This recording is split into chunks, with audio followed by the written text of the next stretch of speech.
Oke, welcome to Total Politik. Dan kali ini kita akan berfilosofi bersama Filosofi Robi Muhammad.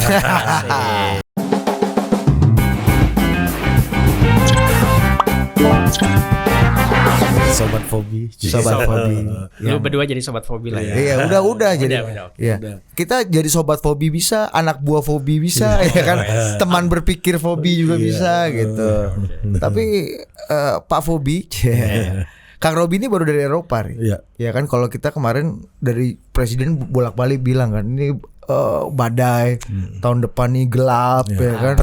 Peteng ya kan. Terus dulu 2018 bahkan presiden udah ngomong winter is coming. Nah, ini kayaknya winter memang udah makin menjalar di Eropa. Kan katanya dunia lagi nggak baik-baik aja dan epicentrumnya ada di Eropa. Ketidakbaik-baikannya itu. Iya. Apa yang Kang Robi bisa share 2 minggu lebih di Eropa nih, Kang? Iya. Situasinya jelek sih, buruk sih. Ya, feelingnya, sorry ya, gue belum apa-apa udah ngomong buruk. Tapi ya gue dengar katanya di sini kan sekarang lagi rame nih karena tahun depan gelap. Terus setelah gue lihat ternyata maksudnya gelap tuh ekonomi ya, resesi. Ya mungkin ya kemungkinan besar oke lah, mungkin benar. Tapi setelah gue di Eropa sebetulnya masalahnya itu bukan soal ekonomi, ini soal perang yang semakin atmosfernya tuh udah kerasa gitu. Gue di Eropa Barat tentunya nggak nyampe ke Eropa di Timur. Kalau Eropa di Timur lu udah angkat senjata, Kang. Iya, bukan berwisata lu. Iya, jadi kehidupan sehari-harinya berubah. Ini gue cerita 2 hal aja. Pertama gue cerita ini gue ke sana tentunya ada teman gue di sana cerita. Bukan cerita, ini kenyataan bahwa sejak perang ini biaya bayar gas yang biasanya 100 euro sebulan ini sekarang 1.000 euro sebulan. Lu bayangin 1.000 euro hanya untuk bayar gas. 1.000 euro tuh equal berapa ya, Kang? 16 juta lah, 16 juta. Gas tok ya? Gas tok. Belum listrik, belum BBM, belum apa. Gak ada LPG 3 kilo ya di situ. LPG 3 kilo. Gas melon gak ada. Enggak ada juga. Gas melon ini kan. Sama yang jadi itu gas doang, dan gas ini tuh bukan doang sebetulnya buat mereka karena setahu gua sistem heater pemanas di rumah-rumah di apartemen itu dari gas. Yang udah teralir dari lama. Jadi kalau lu pengen anget, lu buka ya itu gas mengalir ke situ. Jadi ini masalah untuk pemanas itu. Ya ada yang buat masak tapi utamanya untuk pemanas. Jadi kan gua kebetulan pas di sana lagi 6 derajat 5 derajat lumayan dingin. Gua mau nyalain gas tapi tuan rumahnya pada nggak nyalain gas kan. Aduh, ke 1.000 euro bro sebulan kan gitu kan. Jadi kita ya udah diem aja kedinginan. Dan ini serius, bahkan pemerintah Jerman itu udah secara resmi mendeklarasikan mereka nggak punya cukup gas untuk menghangatkan rakyat Jerman selama musim dingin ini. Mereka bilang udah jangan cengeng, pakai aja double jacket. Gila nggak tuh Jerman ya. Ini kayak imbauan tanam cabai sendiri ini sama ya. Iya, atau jangan menggoreng pakai minyak. Iya, makannya rebus-rebus gitu. Jadi ini udah bukan gas dari Rusia berhenti terus kita udah nggak bisa, udah terlalu nggak tahu lah, gue juga kurang paham, tapi udah nggak bisa. Itu satu. Terus kalau Pak Luhut bisa dicariin tuh kalau Menko-nya Pak Luhut ya kan. Iya ya. Di sini. Atau Pak Luhut atau Menlo-nya Bu Retno yang nyari vaksin itu. Iya, makanya. Kita aja bisa dapat vaksin kan. Kita aja dapat vaksin ya. Oke. Terus ada satu lagi yang ya gue nginep di rumah teman gue itu, cuci baju kan di laundry gitu kan. Cuci baju di laundry, dibilangin kalau nyuci kalau bisa malam atau weekend. Oh iya, gue pikirnya biasa aja. Terus suatu hari istri gue cuci siang hari di weekdays. Baru kasih tahu, kenapa? Ya jangan gitu. Kenapa? Karena harga listrik di malam weekend tuh lebih murah. Bayangin bro, cuci baju aja lu harus mikir-mikir karena listrik mahal banget. Kalau di kita kan cuci baju lu kapan aja kan, lu lempar aja gitu kan kapan. Di sana harus dia waktu pas harga listriknya lagi murah, yaitu malam sama Sabtu Minggu. Saat pemakaian turun. Baru lu cuci baju. Lu ini negara maju Eropa Barat loh, di Belanda kan. Gila ya, susah banget hidup di sini gue bilang kan gitu. Di Eropa sekarang gitu. Itu yang kehalaman sehari-harinya. Terus kalau secara atmosfer udah udah nggak enak sih sebetulnya, udah nggak enak, suasananya nggak nyaman lah menurut gue ya. Apalagi di beberapa negara yang lebih kena ekonominya kayak Prancis, Paris itu bro, wah menurut gue sih lagi kelihatan banget lagi jadi negara susah sekarang gitu. Dan kemarin demonstrasi besar-besaran agak. Gue begitu mendarat di Belanda, ya biasa kan dari bandara naik mobil itu di sepanjang jalan itu banyak bendera Belanda tapi kebalik. Jadi bukan merah putih biru tapi biru putih merah. Itu tandanya lagi protes sama pemerintah. Petani-petaninya lagi protes semua karena harga yang melonjak mahal gitu. Jadi suasananya seperti itu. Terus teman gue bilang juga, lu tahu nggak di sini pil iodine yang anti radiasi itu udah habis buat perang nuklir bro. Persiapan. Ya orang udah jadi biasa gitu. Jadi lu harus udah siap-siap seperti itu gitu. Jadi dan menurut gue ini ya gimana ya, emang gue belum pernah, gue kaget banget ternyata suasananya udah cukup mencekam. Ya nggak mencekam lah, berlebihan kalau mencekam, tapi udah nggak normal. Ini orang udah hidup nggak normal. Yang nyuci baju aja lu harus lihat jam. Kan kita sih kapan aja. Ini agak mirip, tunggu happy hour dulu ya. Iya. Ini agak mirip situasi mencekamnya seperti zaman Churchill dulu ya. Jelang Perang Dunia Kedua, orang harus hemat, orang harus ini. Harus hemat. Kalau harga makanan tuh udah semua pasti naik semua, udah semua naik, semua kebutuhan udah naik. Ya dan gaji kan segitu-gitu aja kan nggak bisa naik juga. Jadi pajak tinggi. Pajak tinggi pastinya. Ya Eropa. Kayak gitu jadi suasananya. Jadi setnya udah set perang gitu Kang ya. Udah siap ini ya mereka. Ya perang lah. Dalam arti terus kalau lu nonton TV ini udah apalagi gitu. Polarisasi politik di Indonesia enggak ada apa-apanya, bro. Ancamannya Rusia nyerang, bro. Ada rudal nembak. Emang Rusia jadi hegemon gitu ya sekarang di Eropa berarti ya. Iya, secara praktisnya kan ya panjang lah, bukan ada ahlinya juga. Intinya kan gas dari sana. Sekarang kan bukan hanya ditutup, udah diledakin kan itu. Pipanya udah meledak jadi udah nggak bisa. Kalau dulu masih ada harapan ya nego-nego oke lah dibuka ya, sekarang udah bolong pipanya. Iya, karena kalau kita lihat kan memang secara skala ekonomi Rusia kan nggak gede-gede amat sebenarnya kan Kang. Nggak gede-gede. Kalau misalnya dia bikin Faisal Basri pernah bilang, ini gimana disparitas kan, kita mau melawan hegemon IMF, World Bank segala macam, negara-negara new emerging seperti BRICS gitu kan, itu bikin community aliansi baru kan. Kalau digabungin Cina, Brazil, Rusia, India sama South Africa baru sekarang. Tapi ya ekonominya 80% di antara mereka kekuatannya ada di Cina. Rusia itu jangan lu bayangin era Gorbachev sama Brezhnev gitu. Enggak, ini enggak segede itu. Nah, tapi ini sekarang kalau lihat kondisi Eropa bisa sangat prihatin gara-gara Rusia ini. Iya, nah ini gua jadi pengamat. Iya. Hubungan internasional whatever lagi. Tapi hasil dari di sana ya gua tentunya gue otomatis lah ya ngobrol-ngobrol apa gimana dan ya baca-baca apa. Jadi gini, kenapa ini masalah soal perang ya nih? Soal perang. Kenapa masalah? Pertama, aneksasi Ukraina Timur itu sama Rusia. Ya tentulah apapun. Tapi pokoknya udah diklaim menjadi wilayah Rusia. Konsekuensinya apa? Konsekuensinya kalau ada yang nyerang ke situ itu dianggap nyerang Rusia. Kalau dulu kan ya di Ukraina. Nah jadi kan serangan ke wilayah yang dianeksasi itu bisa oleh Rusia dianggap ini serangan eksistensial yang bisa menjustifikasi mereka pakai nuklir, kimia, biologi apapun itu. Jadi udah di level itu tuh. Jadi lu terus Rusia kan pernah ngomong juga Putin NATO boleh bantu Ukraina tapi jangan sampai nyerang Rusia. Nah sekarang wilayah Ukraina diklaim Rusia gitu kan. Jadi lu nyerang Rusia lu gila kan. Sementara Ukraina bilangnya enggak nih gitu, iya kan otoritas kita gitu. Jadi udah keset tuh, udah keset nih prerequisite syarat untuk eskalasinya udah keset. Belum eskalasi tapi udah tinggal dinyalain koreknya gitu. Itu satu. Nah, kedua oke lah perang nuklir mungkin terlalu ribet dan udahlah nggak perlu kita bahas, mungkinnya mampus aja kalau perang nuklir.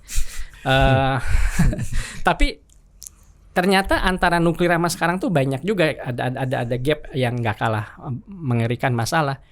Sekarang kelihatan bahwa Rusia itu kan fokus menyerang pusat-pusat infrastruktur energi Ukraina. Kemarin yang terakhir ya sebagai balasan serangan itu. Nah jadi sekarang itu kekhawatirannya kalau ada eskalasi itu nggak langsung ke nuklir apa, tapi Rusia bisa sepertinya mentarget pusat-pusat energi produksi minyak gas Eropa. Dan sekarang baru ada berita misalnya drone tidak dikenal itu terdeteksi secara rutin di kilang-kilang di tempat-tempat pengoboran minyak di Norwegia, di Laut Utara itu sekarang terdeteksi secara rutin. Ya mereka belum bisa nuduh ini drone dari mana, cuman yang asalnya tempat-tempat pengoboran nggak ada apa-apa sekarang tiba-tiba ada drone banyak kayak gitu. Jadi, nah bayangin kalau pusat-pusat energi ini kena apapun penyebabnya itu kan ya sekarang baru satu pipa bocor aja udah kayak gini, apalagi itu bensin bisa tiba-tiba nggak ada gitu loh. Pom bensinnya bukan harga mahal lagi, nggak ada. Bensinnya nggak ada, gasnya nggak ada, bukan harga mahal lagi. Dan ini negara maju yang semuanya tergantung listrik apa kan, lu kebayang listrik mati ya semuanya bisa dibilang untuk dunia modern ya udahlah, the end of the world as we know it gitu ya, kira kurang lebih gitulah. Gila juga ya ini Eropa ya. Iya.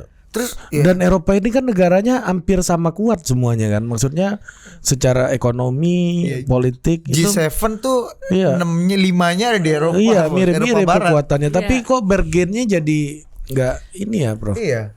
Ya, nah itu ternyata mereka juga kesulitan untuk bersatu, meskipun menurut gua sih relatif masih bisa bersatu ya. Tapi kan mereka ini kan negara demokrasi. Nah, pemerintahannya kan turun silih berganti juga gitu. Jadi ya tergantung angin juga gitu loh. Jadi nggak, lucunya kan gini Kang, maksudnya gini loh, Eropa Barat itu kan negara-negara maju ya, masuk G7 segala macam mostly ya. Itu kan harusnya mereka punya reserve atau punya liquidity, punya uang untuk memastikan pasokan-pasokan itu ada kan. Toh pasokan masih ada di luar dan populasi Rusia juga nggak gede-gede amat. Iya, dia bisa minta India, dia bisa minta China, atau dia misalnya negara-negara koloninya Inggris kan masih bisa support gitu misalnya. Ini kan logikanya kan gitu kan. Makanya itu ternyata uang bukan segalanya gitu. Mereka nggak kepikir di abad 21 ini akan ada perang di jantung Eropa, melibatkan Rusia sebagai supplier energi nomor 1 di sana. Mereka nggak kepikir aja sebelumnya, nggak masuk gitu kan, nggak kelihatan. Jadi betul bukan nggak ada uang, dan katanya sekarang banyak kapal-kapal bawa LNG ngantri di pelabuhan nggak bisa masuk gitu karena saking ngantri. Tapi itu tetap ya sedikit kan, kebutuhan mereka banyak gitu, seperti itu kira-kira. Tapi ya itu duit bukan segalanya gitu. Jadi memang cara berpikir yang lebih strategis. Tapi siapa sih yang bisa nyebak ya gitu abad 21 tiba-tiba ada perang di Eropa gitu kan. Kirain itu udah urusan abad 19 atau 20 gitu kan. Nggak mungkin mereka nanam porang atau apa di sana kan. Iya, dikirain masalah perang ini udah selesai ya. Udah selesai lah. Iya. Semuanya bisa diselesaikan. Apa yang membuat orang Eropa menurut Prof Robi punya kesadaran bahwa perang ini udah selesai? Salah satunya Uni Eropa tentunya karena dan sangat bergantung pada pipa-pipanya Rusia itu kan, itu dan kan membiarkan put everything on one basket. Naruh telur di satu keranjang. Sekarang begitu basketnya diputer balik. Iya, saya nggak tahu, makanya mungkin itu ada yang bisa jelasin kenapa mereka kelihatannya sekarang bego amat gitu, tapi ya kenyataannya seperti itu. Dan ini juga mungkin gua ini pemerintahan kan ya demokrasi kan, gimana rakyatnya. Nah, ada kecenderungan juga ya yang naik ke pemerintahan sekarang ini ya katakanlah agak right wing, malah cenderung fasis. Berita terakhir saya lihat siapa itu Perdana Menteri atau pejabat Italia yang baru itu ada foto Mussolini di ruangnya atau di mananya ya kan, orang udah wah ini ngeri apa emang kembali ke abad. Dan banyak right wing yang menang di negara, di Belanda menang, di Swedia menang, populismenya itu gitu. Dan ya ini kan jadinya ya memang ya mentalnya mental ya tempur lah, tempur ideologi kan gitu kan gitu. Kira-kira gitu. Iya, dan ujungnya kalau mental tempur, fasis, cenderung ultranasionalistik. Iya, benar. Mereka masing-masing memproteksi diri mereka masing-masing. Dan kalau kita ingat Perang Dunia Kedua itu diawali dengan Smoot-Hawley Bills di Amerika yang membuat ya proteksionismenya tinggi, akhirnya perdagangan kurang dan akhirnya orang berperang. Iya, di dalamnya gitu anti imigran muncul, standar apa semua Brexit gitu. salah satu. Iya, Brexit ya benar-benar. Ya gitu ya, kayak kerasa gitu. Kalau saya kemarin sempat mampir Paris itu banyak banget homeless di pinggir jalan. Banyak banget dibanding Jakarta sih menurut saya banyakan Paris. Yang homelessnya itu. turis-turis gimana Kang? Turis juga banyak sih. Turis banyak juga. Cuman ya beda lah suasananya menurut saya sih dari beberapa tahun. Nah, tapi kan Prof, di 2023 Presiden Jokowi juga berkali-kali mengatakan nih gelap gitu. Dan di beberapa pidato Presiden bahkan di depan relawan, ya depan polisi, pesannya sama. Krisis energi, krisis pangan. Itu nggak kayak Riza Ramli ya, Kalau krisis energi harus kita perhatikan. Ramli. 5 saja. Sebutkan. Gitu kan. Nah, ini gimana Prof melihatnya? Apakah situasi yang gelap ini juga yang meaning gelapnya Pak Jokowi ini akan membawa kita ke situasi yang tidak normal seperti di Eropa juga atau sebenarnya Pak Jokowi seperti pilot atau pramugari yang kalau mau ada guncangan brace to impact gitu kan. Iya. Menurut hati-hati gitu. Menurut gue sih sangat rasional presiden kita melakukan itu karena memang ini pasti dampaknya kan ke sini. Kan Covid pun jauh dari Wuhan, ujungnya kita kena juga. Ini di Eropa ujungnya pasti kita akan kena. Itu menurut gue sih itu kayaknya kita belajar dari situ bahwa krisisnya di sana kita akan kena. Kalau menurut gue sih itu udah oke lah, udah on the right track. Tapi itu setelah dari Eropa, gue ngerinya itu krisis energi itu bukan energi yang mahal, energinya nggak ada, minyaknya nggak ada, gasnya nggak ada. Rusak infrastrukturnya gitu loh karena perang. Nah itu kalau itu kan udah beyond calculation kan, udah bukan soal ekonomi lagi. Bukan soal perdagangan supply demand lagi tuh kan. Tapi di sana tuh udah siap-siap menuju ke sana gitu. Karena mereka udah kenyataan. Seperti lo bilang mereka punya duit. Sekarang nggak bisa bikin rakyatnya hangat di musim dingin kan. Negara maju Jerman gitu kan. Yang duit ada ya. Duit ada, lo tahu Jerman punya reputasi seperti itu, ternyata nggak mampu gitu. Berangkasnya yang pegang berangkasnya Eropa loh, apalagi yang lain kan gitu. Iya makanya itu gue bilang nih. Terus orangnya pinter juga bisa bikin teknologi apa nggak bisa aja nggak ada aja sampai suruh ya udah lu pakai double sweater jaket double aja gitu. Kan Siemens, Philips segala macam kan. BMW, Mercy, Audi. Pakai solusi-solusi purba juga kan, pakai jaket double kan. Gitu. Di sini masih ada arang dan ini kan apa? Ya kita nggak ada musim dingin loh. Masalahnya juga ya. Kata paling masuk angin kata Mas Jokowi kalian. Walaupun anak gue Vienna tuh pengen banget lihat salju kan. Ke Trans Snow World udah. Kami menyediakan ada solusi. City Corp. Makna gelap ini akan seperti itu juga, Prof. Atau Pak Jokowi memang saya sudah lakukan ini, tapi ya kita tetap hati-hati gitu. Menurut saya sih Pak Jokowi masih dalam tataran rasional itu tadi, gelap dalam arti ekonomi yang solusinya solusi rasional juga kan menurut saya itu udah oke lah menurut saya, in place tadi warning oke. Cuman ya itu sebetulnya ada ancaman yang lebih ya non rasional seperti perang ini yang nggak semua orang mau, cuman itu real ada di depan mata juga gitu. Jadi sebetulnya gelapnya gelap kuadrat sebetulnya gitu. Kalau menurut saya sih gitu. Gelap kuadrat gitu. Jadi Indonesia sendiri dalam kan sekarang kita presidensi G20, ketika orang butuh mediator untuk berbicara, berkomunikasi, berdamai dan juga berdagang gitu. Kita kan harusnya punya momen ini, jadi momentum yang penting kan Kang buat kita gitu sebenarnya. Gue pikir ini kan Pak Jokowi udah pernah cerita juga kan waktu ketemu Presiden Zelensky sama Putin. Kirain Presiden FIFA. Ada iwannya, ada bulenya tapi nggak ada iwannya. Iya kan banyak yang nanya kok nggak ada ketua federasi ke PSSI. Iya, bulenya ada tapi iwannya nggak ada. Maaf Pak Jenderal nih, lu kasih dulu, jangan lu salah-salah ngomong sama Jenderal. Itu kata netizen Jenderal Ramli di Twitter. Iya, Jenderal kalau boleh lihat sendiri. Jenderal kan. Iya, Presiden Zelensky sama Putin kan Pak Jokowi cerita kalau nggak salah singkatnya mendamaikan mereka berdua susah lah. Jadi maka itu Pak Jokowi fokus ngomong soal krisis pangan dan energi kan ke arah sana gitu. Jadi on our national interest ya. Pastinya. Ya dan dunia juga pasti. Makanya kita kan ya sepemahaman gue ya kemungkinan kita perang kecil ya, dalam arti perang terlibat, tapi ya kena dampak energi dan pangannya itu. Jadi menurut gue sih kita udah alhamdulillah Indonesia cukup terisolasi dari dunia, tidak berada di center of attention dunia. Jadi kita masih bisa membangun, masih bisa ekonomi naik, karena sebetulnya kenapa ya? Karena kita agak anak pinggiran gitu sebetulnya dibanding dunia gitu kan. Anak Depok lah gitu, bukan Menteng ya. Dan sekarang kita diuntungkan karena itu.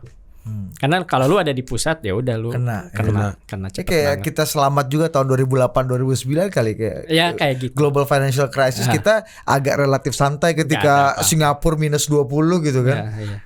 Ya, karena nggak bergaul itu ada gunanya juga. Dan Jokowi menurut gua udah benar juga kan.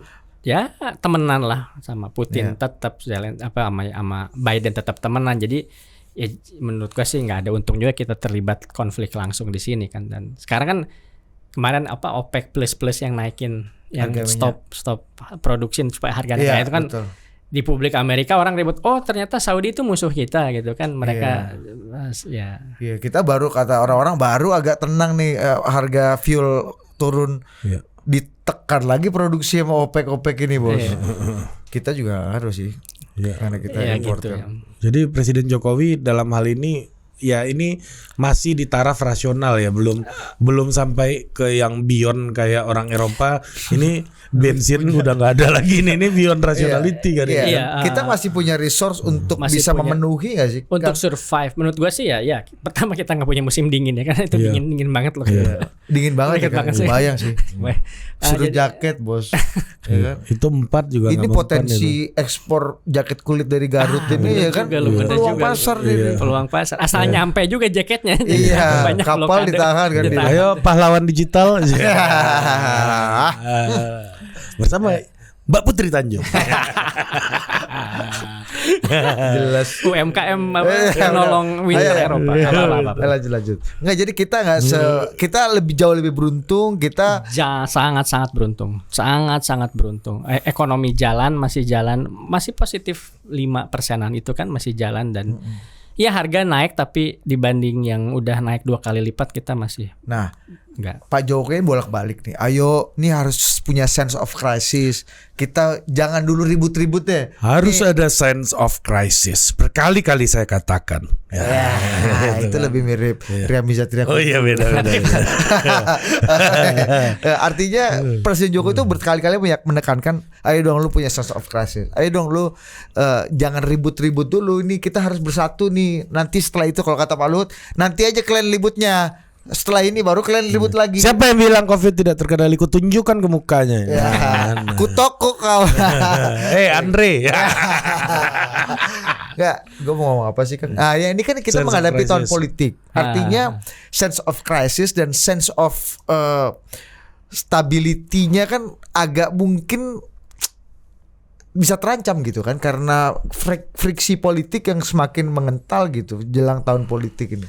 Gimana Kang Robi? Ini menguntungkan apa merugikan? Karena kalau 2008 2009 salah satu yang menyelamatkan kita kan memang pemilu. Ketika itu gelontor uang banyak kan. Tukang-tukang bakso bisa jualan di kampanye akbar segala macam. Tukang sablon apalagi. Nah, sekarang ini pemilu kali ini tuh kita mengulangi nggak keuntungan menghadapi tahun politik di saat krisis dunia? Menurut ngelihat trennya sekarang sih gue bisa cukup optimis ya, karena kan stabilannya ya so far oke lah ya. Maksudnya kemarin BBM subsidi dialihkan juga kan nggak terlalu, ternyata efeknya nggak terlalu besar juga gitu ya. Nah, jadi ya mungkin kita udah tahu juga cara mengerem efek-efek ini gitu. Nggak tahu, katanya mungkin lu berdua lebih tahu soal polarisasi politik identitas sekarang terakhir gimana. Tapi kan semua orang udah teriak-teriak juga pengen ngerem itu. Jadi menurut gue sih ya kita akan tahun politik, cuman mudah-mudahan selama nggak menyentuh isu-isu yang terlalu sensitif, gue pikir oke-oke aja gitu. Jadi tapi ya memang di sisi lain kalau kita udah kena inflasi harga bahan PHK banyak, nah itu masalah. Mau tahun politik mau enggak ya masalah gitu kan. Ini kayak di Jawa Barat kan pabrik-pabrik yang karena slowdown ekonomi, permintaannya kecil, garment terutama kan. Makanya nggak ada yang minta, pabriknya shutdown gimana? 11.000 di Jawa Barat. Di sini pemerintah harus turun ngasih duit kan, supaya rakyat masih bisa beli barang kan, intinya gitu, supaya pabrik bisa jalan lagi kan gitu. Jadi gue pikir pemerintah mestinya udah tahu lah soal kayak ginian kan. Jadi intinya memang justru di sini peran pemerintah yang bisa bermain di zaman krisis seperti ini gitu untuk benar-benar make things difference gitu. Gunanya APBN ini justru sekarang ini dipakai gitu. Dikasih ke rakyat supaya mereka bisa beli barang, supaya pabrik tetap bisa produksi kan gitu, supaya orang tetap bisa kerja kan di situ. Jadi muter terus ekonominya gitu aja sih. Nah tapi kan sebenarnya gini juga Prof, iya kan kayak Pak Jokowi ngomong krisis energi, krisis pangan. Coba kamu Didit sebutkan 5 nama ikan. Ikan tongkol 5 aja, baru satu. Ikan gurame. ikan teri. Tongkol lagi. Nah jadi kan sebenarnya ya untuk nggak ngomongin ini ya bikin orang tenang juga sebuah pilihan yang oke juga buat presiden gitu, nggak perlu diomongin. Jangan dibahas deh gitu. Iya kan, malah ini ada orang merasa wah ini agak mengerikan nih presiden. Kemarin itu ada influencer nih di TikTok segala macam agak cukup gede, anak muda yang mengajari bisnis dan investasi. Rame ya, tahu gue.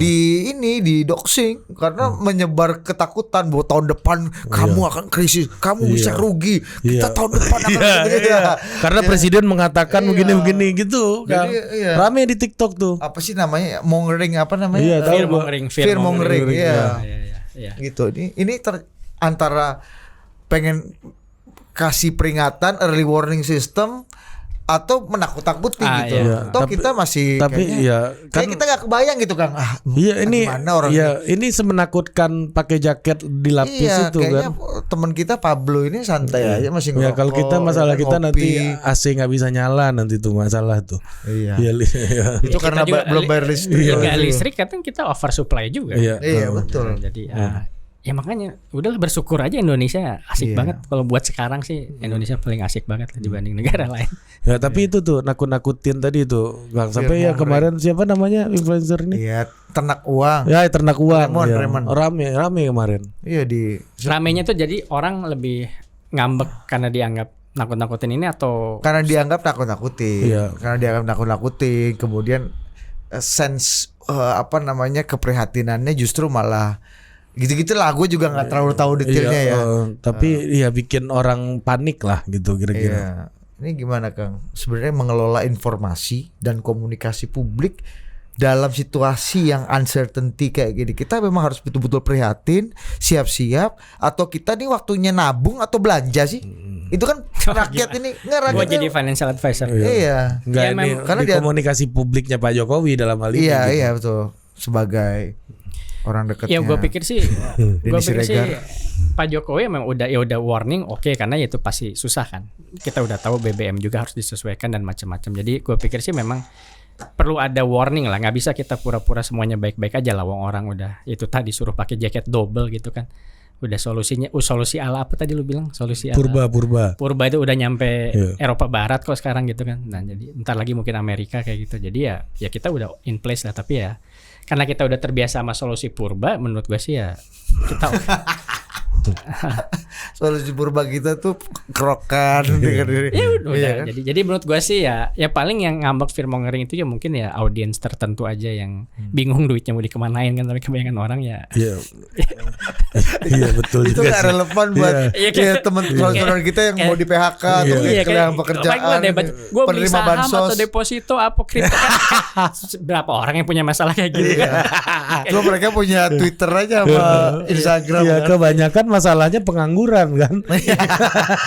Itu paling teman kita kayak Abram mau lembot gini aja punya problem kayak gitu. Problem ini bias Jakarta Selatan ya. Iyalah, soal aset mana yang harus ditahan. Kalau nggak punya aset gimana sih? Gimana sih nih kita mau traveling atau nabung sih ya gitu kan ya, anak-anak selatan ini. Kita healingnya gimana nih ya kan? Mau ke Canggu atau ke Thailand atau ke Jepang lagi bebas visa loh. Tapi dunia berlomba-lomba loh Kang. Nawarin paket liburan murah, visanya digratiskan, Jepang segala macam. Jadi berlomba kasih insentif untuk orang-orang atau negara-negara atau masyarakat yang seperti Indonesia yang mungkin belum terlalu berdampak dan sebagian justru tambah kaya karena kita. Iya benar. Raja-raja batu bara ini makin kaya nih.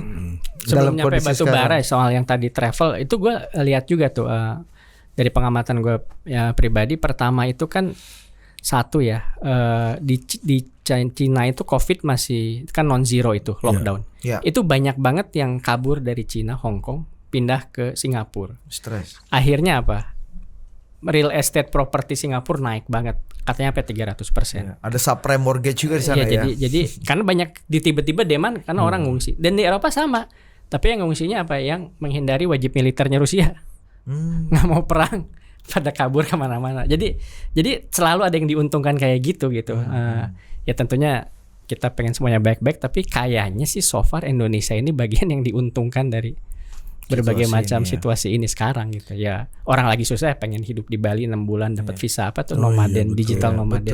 Digital nomad ya. Digital nomad itu kayak gitu. Iya benar-benar. Dan sekarang anak-anak Jaksel tuh kalau ke All Fresh atau ke grocery gitu ya, cari yang ini ada beras yang dari porang loh. Ini enak loh.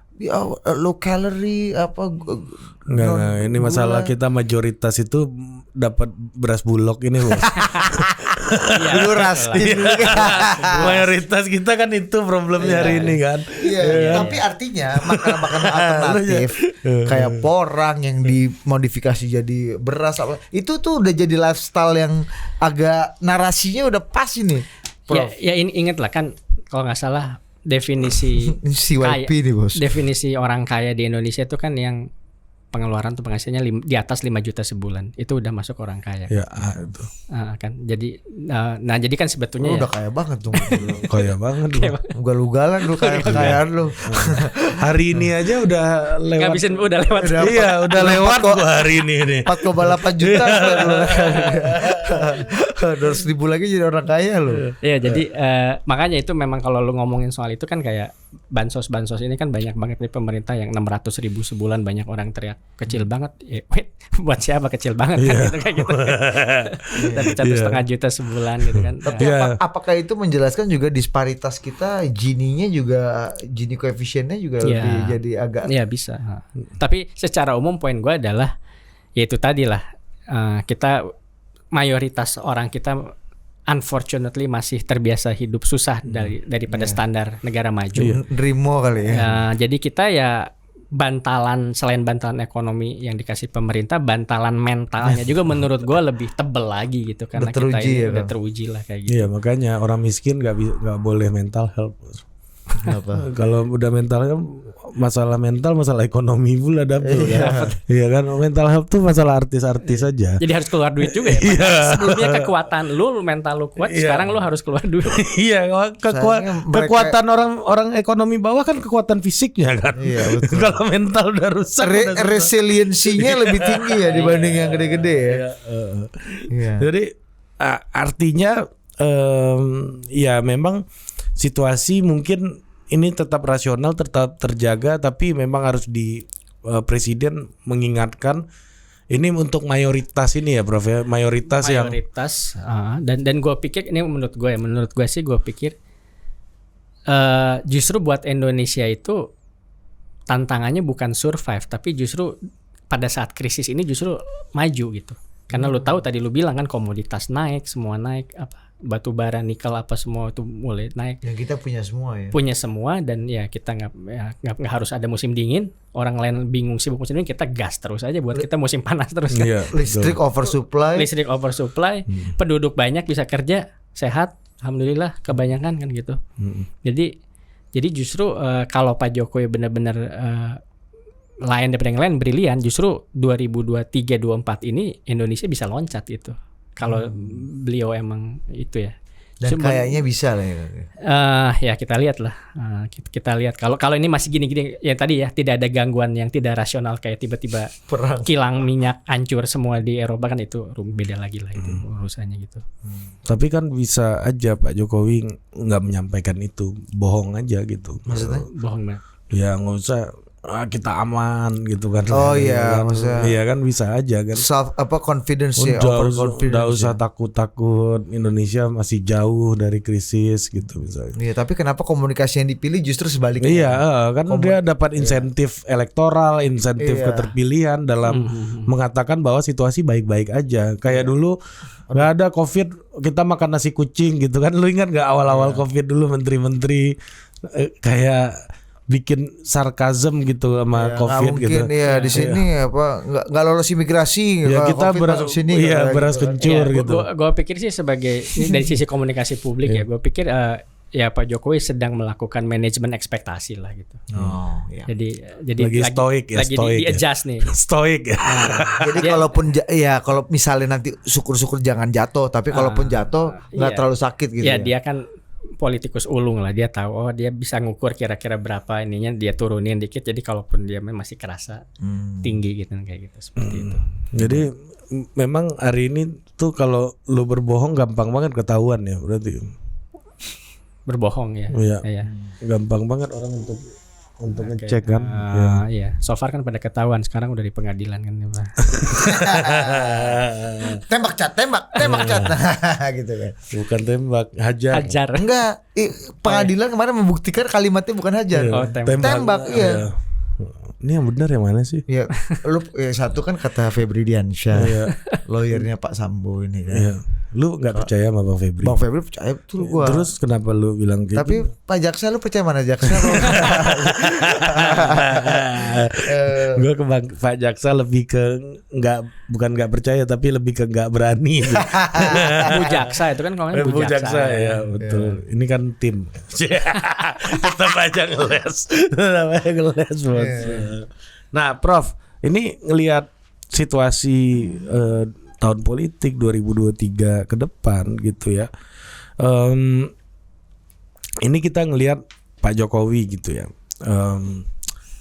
Apakah perlu ini dalam situasi begitu sense of crisis segala macam situasi dunia kayak gini, keterlibatan Pak Jokowi menentukan hasil pemilu 2024, menentukan dalam artian bukan merekayasa itu tapi ikut menjadi pendukung pemain atau kingmaker dalam 2024. Jadi variabel Jokowi itu lebih punya peran dibanding dulu misalnya ya kalau kita lihat Pak SBY 2014 lah ya. Tangan. Jadi misalnya dalam situasi krisis segini, apakah relevan nih nama Pak Jokowi untuk ini juga? Iya, justru kan kalau lu bicara political capital, situasi krisis ini kalau dia mau mendulang political capital untuk legacy ya pada saat krisis, karena lebih jelas pembuktiannya kan gitu. Jadi dan kan ya kita tahu lah apa istilahnya lemdak presiden semua kan gitu. Semua orang pengen menghindari itu kan ya. Intinya kan orang kebayang jadi Pak Jokowi, gila gue masih presiden, orang udah ngomongin siapa pengganti gue kan gitu kan. Nggak enak gitu. Nah jadi ya menurut gue sih justru insentifnya ya di ujung-ujung ini untuk mengukuhkan political power yang dia punya, yang dipakai untuk ya sesuatu yang bisa disukai rakyat lah, kurang lebih gitu. Oh ini juga jadi bargain ya Pak Jokowi terhadap para ini ya pemain-pemain politik di 2024 ini ya Kang ya.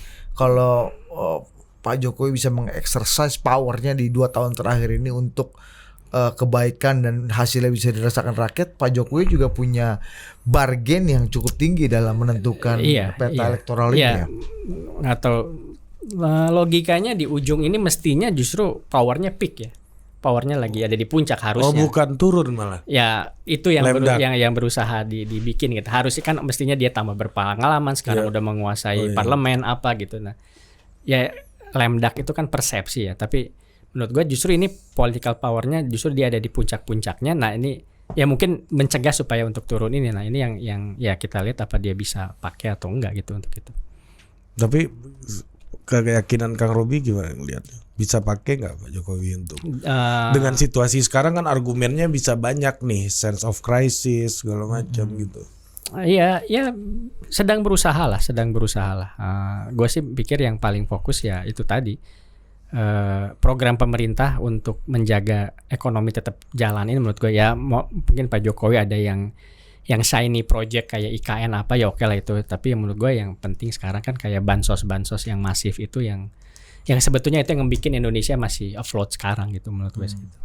Dan itu Pak Jokowi sih komitmen di arah situ menurut gue udah terbukti ya sejak sejak awal gitu untuk ngasih bantuan langsung ke rakyat gitu. Iya, sejak bansos sembako ini ya, agak... Tapi kan Mas AHY bilang ini kan meniru program kita dulu, BLT dulu dihina-hina. Iya, sekarang ditiru. Itu gimana tuh Kang? Ya nggak apa-apa. Yang penting kan jalan lah. Mas gitu. AHY Penting jalan usaha lah. Saya itu gymnya gimana ya? Ya kita menurut gua sih ya itu kan cuman pertarungan, cuman siapa yang ngambil kredit ya whatever, orang bisa aja silakan klaim kredit, tapi kenyataannya sekarang uang itu masuk ke kantong-kantong rakyat. Itu aja lah buat gua sih. Itu lebih penting. Lebih penting ya. lah. Nah, soal IKN terakhir nih Kang, kita kan lagi-lagi di tengah kita tadi kepercayaan di bawah Pak Jokowi kita bisa melalui krisis ekonomi global ini dengan cukup baik karena kita lebih mandiri, less connection juga gitu. Jadi alhamdulillah kita benar-benar bisa survive. Tapi soal IKN ini justru malah orang yang mana yakin gak nih ya? Ini lagi krisis nih. Ini lagi susah nih. Kok IKN diterusin? Apakah ini membuktikan bahwa sense of crisisnya nggak ada gitu? Nah itu bisa jadi ini juga poin-poin tersendiri. Soal IKN ini gimana? Argumennya menurut gua justru poinnya justru sekarang saatnya IKN digenjot gitu. Kenapa? Karena asumsinya ya gue bukan orang pemerintahan. Ini kan terakhir kemarin Pak Jokowi bicara itu kan akan ya mungkin berapa 80% investasi swasta kan, termasuk dari luar negeri kan gitu. Justru di saat orang susah di mana-mana di dunia bingung duit mau dikemanain, Jokowi nawarin tempat investasi yang dia jamin oleh pemerintah Indonesia jamin ya. Itu kan jadi sangat menarik mestinya secara logika gitu buat orang yang kebanyakan duit di Amerika di mana. Oh ini ada tempat investasi yang dijamin oleh pemerintahnya gitu kan. Nah itu menurut gue justru saat ini itu bener banget langkah dia untuk ngegenjot itu dengan asumsi memang mayoritas akan dari uang investor bukan uang APBN kita itu sih. Jadi memang ini malah menjadi ini ya upaya untuk faktor penarik ya berarti ya. Iya untuk narik bahwa lihat nih Indonesia sekarang katanya kan EV bergantung sama nikel kita. Jadi Indonesia ini lagi naik-naiknya terus and by the way kita punya IKN loh. Lu masuk sini ayo kan kayak gitu. Kan jadi menarik banget orang lagi rame-rame naruh duit di bank hanya dapetin bunga, tiba-tiba Jokowi presiden ya. Jadi bukan ya dari secara umum kan bukan proyek abal-abal gitu ya, bukan sales kelas katro ini kan, ini salesnya langsung presiden. Yang presiden ada Tony Blair-nya juga di situ kan, betul. Jadi mestinya kan itu permainannya menurut gue oke banget ya, bener banget gitu. Tinggal ya berhasil atau enggak sih gitu.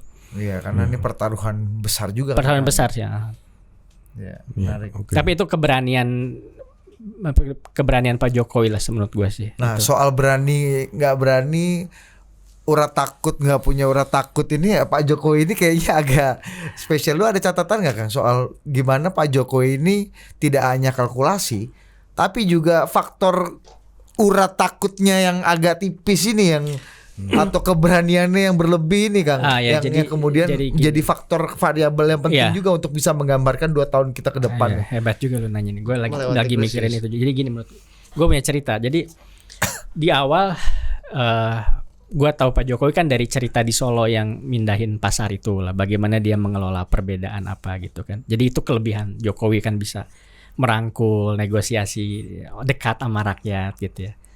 Nah tapi kebetulan gue ada punya teman dosen sosiologi di Solo yang sedang bikin buku Pak Jokowi. Nah kebetulan waktu itu gue suatu hari ketemu di Solo, terus dia cerita ternyata di Solo itu singkatnya ekstrim kiri ada, merah banget, ekstrim kanan ada juga. Jadi Solo itu pusat konflik yang bawa celurit mau menegakkan syariah ada, yang bawa celurit untuk keadilan sosial ada juga gitu kan. Jadi dua-duanya ada di situ. Dan Pak Jokowi mendamaikan itu. Dan menurut gue dari situ gue baru sadar, oh ternyata kelebihan Pak Jokowi ini adalah kemampuannya, keberaniannya mengelola konflik yang ekstrim. Jadi justru sifat Pak Jokowi yang katakanlah yang halus, dekat dengan rakyat, itu. Justru menurut gua kelebihan dia tuh ya itu pengalaman di Solo jadi wali kota 2 periode itu adalah keberanian untuk ya menyelesaikan konflik yang ekstrim gitu. Menurut gua sih itu. Yaitu dia terjemahkan ke birokrasi ya. Kan gayanya dari Solo, Jakarta sampai nasional menurut gua agak ada yang konsisten.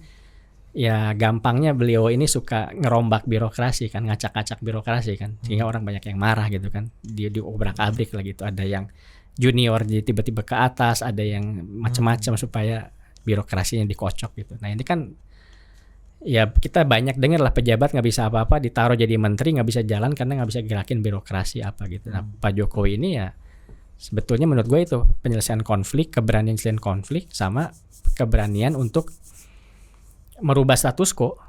Nah itu udah terbukti menurut gue sih. Dia terbukti dengan IKN apa kan itu sangat merubah status quo banget gitu. Iya. Gila banget itu. Jadi emang out of the box dan ini ya, memang merubah status quo itu juga keberanian tersendiri juga ya. Ya termasuk juga masuk dalam berkonstelasi Pilpres selanjutnya ini kan. Pak SBY dulu ngambil langkah netral jarak, gitu kan. Ya mengambil jarak. Meskipun banyak yang bilang bahwa sebenarnya bukan netral juga karena nggak diajak katanya. Dulu ada juga bilang gitu kan. Iya. Dan menurut gua nggak mungkin lah politisi, nggak mungkin ada yang netral ya. Juga politisi lah pasti berani kemudian. Cuman kan ini itu sesuatu yang gua tunggu-tunggu juga, mungkin apa nih surprise keberanian apa di Pak Jokowi di ujung akhirnya secara politik ya karena kan ini. Tapi orang berharap Pak Jokowi ikutan apa enggak sih Kang sebenarnya? Menurut Kang Robi ikutan tuh maksudnya bukan ikut nyalon lagi enggak. Ya kalau nyalon juga apa-apa kan wapres bisa ya secara konstitusional kan. Boleh. Enggak gini, yang menarik buat gua tuh Pak Jokowi ini kan approval ratingnya tetap tinggi ya. Setelah dihajar Covid, apa ekonomi sekarang ada 70%, BBM naik semua ada 70%. Nah ini itu modal yang luar biasa menurut gua gitu. Lu bandingin di presiden negara mana yang setelah krisis bertubi-tubi ada di 60-70%. Dulu Pak SBY di tahun-tahun terakhir juga nggak setinggi ini ya kan? Berapa tuh? Gue lupa berapa ya. Gue juga lupa sih. Silakan Anda cek dulu. Tapi intinya dia sekarang punya modal politik seperti itu. Nah ini menurut gue sih Pak Jokowi bukan orang yang suka menyia-nyiakan yang mubazir gitu. Dia akan pakai ini untuk sesuatu, tapi ya kita nggak tahu kan itu apa. Terlepas rakyat mau atau enggak ya gimana 60% bilang dia oke kok gitu. Jadi kan mentok di 70 gitu. Mentok kayak gitu. Apa kalau ternyata bisa lebih tinggi lagi ya nggak tahu juga, tapi ya it's hard to say gitu karena ya kenyataannya rakyat dukung dia gitu kan gitu. Itu approval rating tuh jadi approval rating dari sisi approval rating. Ya tapi ya akhirnya ya Pak Jokowi jadi presiden yang mikirin approval rating ketika dia mau habis gitu. Iya. Yang lain kan nggak belum tentu juga kan. Presiden Obama kayak nggak peduli. Kalau bupati misalnya udah di tahun kelima periode kedua gitu udah nggak mikirin rakyat puas apa enggak, udah nggak mikirin biasanya. Ini mungkin ini ada kecuali mau jadi gubernur gitu. Ada hubungannya kayak pengusaha gitu kan, bisnismen gitu, dia mau justru di ujung-ujung konsumen mau balik lagi nggak gitu kan kira-kira gitu kan. Atau penyanyi. Abis lu makan baru lu review kan. Iya betul. Pelayanannya abis lu nginep baru lu review kan. Atau gitu. kalau lu pernah ke konser kan selalu kalau pasti pernah, jangan kalau pernah. Iya benar. Kalau lu menyadari konser-konser yang luar biasa sering lu datangi kan. Itu terakhirnya kalau penyanyi bagus tuh semua we want more. Dia Yudhishara aja nggak tahu bro. Kalau ngurus fisika. Iya kan itu kan we want more, we want more gitu. Nah, kira-kira Pak Jokowi mungkin mau ngetes juga nih. Nanti di ujung-ujung nih pada we want more apa enggak deh? Ya, gua nggak terpancing lu masuk ke dia perpanjangan atau jadi wapres. Cuman maksud gua itu kan jadi presiden bahwa di ujung yang kata orang lemdak ternyata dia bisa berkarya yang fenomenal, kan jadi presiden yang bagus buat presiden-presiden berikutnya bahwa ya lu terus sampai titik emang sampai tenggo sampai jam 5 lu enggak. Iya. Lu kerja sampai jam 5 tenggo. Itu gue ingat kata-katanya salah seorang bupati di Jawa Tengah. Bupati Jekek. Ya kan Joko Sutopo ini pernah bilang monumen seorang politisi itu ya elektoral.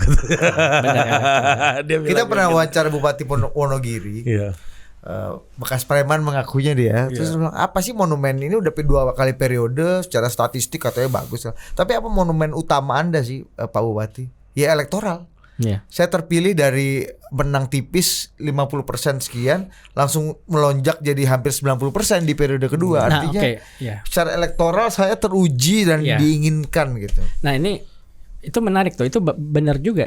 Gue lihat politik di Amerika pun gitu. Monumen dinasti Kennedy, dinasti Bush itu elektoral. Siapa keluarga ini dukung siapa dilimpahkan ke yang dia kan kayak gitu. Jadi memang dinasti politik ini ya nggak harus berarti anak ayah orang tua anak, tapi soal elektoral ini yang dijaga terus, yang terus bisa di pass on ke yang ya dianggap yang cocok gitu, kayak gitu, mewarisi gitu kan. Tapi semuanya memang betul ya, Kennedy, Bush, mungkin sekarang Obama atau mau bikin juga dinasti yang mewariskan elektoral ini gitu.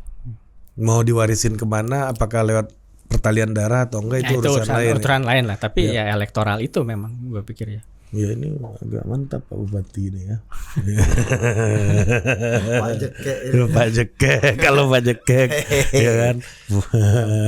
Oke Prof, makasih banyak Prof. Oke, udah sama-sama. berkunjung ke Total Politik. Sampai jumpa lagi di Total Politik. Sampai jumpa. Adios.